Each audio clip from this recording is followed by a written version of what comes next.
नमस्कार मेरे प्यारे साथियों, गुड मॉर्निंग सबको, जय श्री कृष्णा। जैसा कि आप सभी विद्यार्थियों को विदित है कि आने वाले समय में आपकी स्कूल व्याख्याता भर्ती परीक्षा 2024 का एग्जाम है और कॉमर्स के विद्यार्थियों के लिए दोस्तों ये वीडियो रहेगा। आप सभी साथी लोग इस वीडियो को कॉमर्स के सभी विद्यार्थियों से शेयर जरूर करना, क्योंकि आपके सिलेबस में एक टॉपिक है जिसका नाम है आपका फॉरेन ट्रेड यानी कि विदेशी व्यापार। ओके, विदेशी व्यापार के संबंध में दोस्तों कुछ इंपॉर्टेंट डेटा है जो मैं आप लोगों के सामने साझा कर रहा हूं इस वीडियो के माध्यम से। आप सभी को पता है कि विदेशी व्यापार के जो आंकड़े होता है वो उद्योग एवं वाणिज्य मंत्रालय भारत सरकार के द्वारा जारी होते हैं और मैं आपको 2024-25 के आंकड़ों की बात आप लोगों के सामने कर रहा हूं। इन डाटा को अगर आप देखते हो तो दोस्तों आपको बता दूं कि भारत के व्यापारिक साझेदार देशों की अपन बात करते हैं कि भारत का सबसे बड़ा व्यापारिक साझेदार जो देश है वो आपका यूएसए है, यानी अमेरिका है। अमेरिका जो भारत का सबसे बड़ा व्यापारिक साझेदार देश है, जिससे आयात और निर्यात अगर करते हैं तो दोनों ही मात्रा में सबसे ज्यादा जो होता है वो अमेरिका के साथ होता है और पिछले कई वर्षों से ये नंबर 1 पोजीशन के साथ भारत के साथ बना हुआ है। सेकंड नंबर पर हमारा देश चाइना आता है, जो हमारा देश व्यापारिक देश है। उसके बाद आपका संयुक्त अरब अमीरात आता है। तो ये 3 देश आपको याद रखने जो भारत के सबसे बड़े व्यापारिक देशों में आते हैं। एग्जाम में पूछा जा सकता है कि 2024-25 में भारत का सबसे बड़ा व्यापारिक देश कौन सा है? आपका यूएसए है, यानी कि अमेरिका है। सेकंड नंबर पर चाइना है और थर्ड नंबर पर आपका संयुक्त अरब अमीरात है। व्यापारिक घाटा जो 2023-24 में आकलन किया गया वो $99.2 बिलियन का आकलन किया गया, जिसमें आपके 17% की क्या हुई है, ग्रोथ आपको देखने को मिली है। साथ ही साथ अपन कह दोस्तों निर्यातों की बात अगर करें तो हमने वस्तु और सेवाओं का जो निर्यात हमने किया है वो अपने $820.93 बिलियन का किया है, जबकि आयात जो है वो आपने $915.19 बिलियन का किया है। आप सभी को पता है मेरे प्यारे साथियों, जब आयातों की मात्रा निर्यातों की मात्रा की तुलना में ज्यादा होती है तो उसे हम कहते हैं दोस्तों प्रतिकूल भुगतान संतुलन।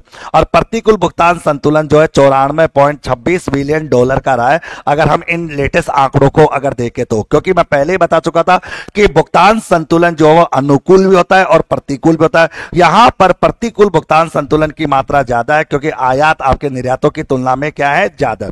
अगर मैं कहूं भारत को लेकर वस्तुओं की निर्यात को लेकर, वस्तुओं का निर्यात हमने $437.82 बिलियन का किया है और वस्तुओं का आयात दोस्तों हमने ज्यादा किया है। तो इसे तो हम कहेंगे आपका प्रतिकूल व्यापार संतुलन। क्या कहेंगे? प्रतिकूल व्यापार संतुलन, क्योंकि यहां पर भी आयात की मात्रा आपकी ज्यादा है निर्यातों की तुलना।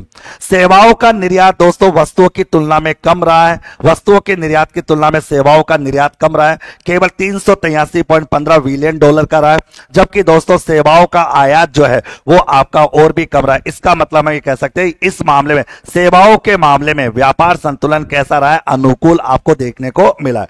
अब बात करते हैं दोस्तों भारत के द्वारा किन किन देशों को निर्यात किया, किन किन देशों को भारत निर्यात करता है। तो यूएसए, यूके, जापान, यूएई और फ्रांस, इन 5 देशों को भारत क्या करता है, निर्यात करता है।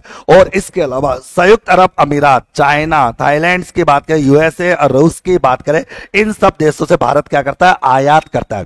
इसी श्रृंखला में एक डेटा बहुत इंपॉर्टेंट रहेगा जो कि नीति आयोग की रिपोर्ट रहेगी। नीति आयोग दोस्तों जो कि 1 जनवरी 2015 में बना था, योजना आयोग के स्थान पर नीति आयोग का गठन किया गया था। नीति आयोग ने अपनी रिपोर्ट में यह बताया कि ऑटोमेटिव, अगर मानो ऑटोमेटिव उद्योग वैश्विक मूल्य श्रृंखला में भारत की भागीदारी जो है वो आज 4थे नंबर पर है, जबकि सबसे ज्यादा भागीदारी किसकी है, चाइना की है। सेकंड नंबर पर यूएसए की, थर्ड नंबर पर जापान है और चौथे नंबर पर हमारा भारत देश आ रहा दोस्तों, जो कि ऑटोमेटिक उद्योग वैश्विक श्रृंखला के अंतर्गत आता है। भारत की वैश्विक ऑटोमेटिक व्यापार में लगभग 3% हिस्सेदारी अगर देखने को मिलती है, यानी कि अगर ओवरऑल देखें तो भारत की हिस्सेदारी कितनी है, 3% की आपको देखने को मिलती है। और लक्ष्य 2030 तक का रखा गया है कि इसी हिस्सेदारी को $20 बिलियन से बढ़ाकर $145 बिलियन तक बढ़ाया जाए, ये आपका टारगेट रखा गया। तो क्या मेरे प्यारे साथियों, ये जो डेटा थे आपके वो आपके विदेशी व्यापार के उद्योग एवं वाणिज्य मंत्रालय के संदर्भ में थे, जो आपके एग्जाम्स के लिए बहुत ज्यादा इंपॉर्टेंट रहेंगे क्योंकि यहां से 1 या 2 प्रश्न पूछे जाएंगे। दूसरी बात आपको ध्यान से सुनना कि भारत कौन सी वस्तु और सेवाओं का आयात और निर्यात करता है, ये हमने हमारी जो बुक थी जिसमें मैंने आपको कंप्लीट पढ़ाया था वहां पर आपको एज इट इज दे रखा, उसमें किसी भी प्रकार का कोई बदलाव नहीं हुआ। उम्मीद करता हूं कि दी गई जानकारी आप सभी को समझ में आ गई होगी। आप सबका दिन शुभ रहे। इसी के साथ साथ आपसे विदा लेता हूं। धन्यवाद।